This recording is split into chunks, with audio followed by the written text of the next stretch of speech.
আসসালামু আলাইকুম এভরিওয়ান। কিছুদিন আগে আপনাদের কাছে একটা ভিডিও দিছিলাম যে আমার বাবা অসুস্থ, ব্রেন স্ট্রোক করছে, রংপুর মেডিকেলে ভর্তি ছিল। ইনশাল্লাহ আপনাদের দোয়ায় আমার বাবা সুস্থ আছে। তো বাবারে জিজ্ঞাসা করছিলাম যে বাবা কোথাও বেড়াইবা বা কিছু খাইবা কিনা। বাবা বলছে যে আমি কিছু খাবো না, আমি এক জায়গায় ঘুরতে যাব। তা বাবা বলছে যে হরিপুর ব্রিজে যাব। তাই আমি আমার বাবারে হরিপুর ব্রিজে নিয়ে এসেছি। এ দেখেন আমার বাবা, তোমার কেমন ভালো লাগতেছে না খারাপ লাগতেছে? নিচে নামো নামো। বাবারা জিগাই, বাবা কেমন লাগতেছে তোমার? মাইয়া গোর লগে আওয়া ভালো লাগতেছে।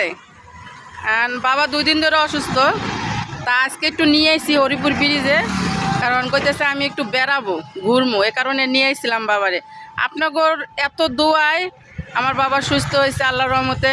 দোয়া করছেন আপনারা, আল্লাহ ছিল উসিল্লা, সুস্থ করার মালিক হলো আল্লাহ, আপনারা উসিল্লা।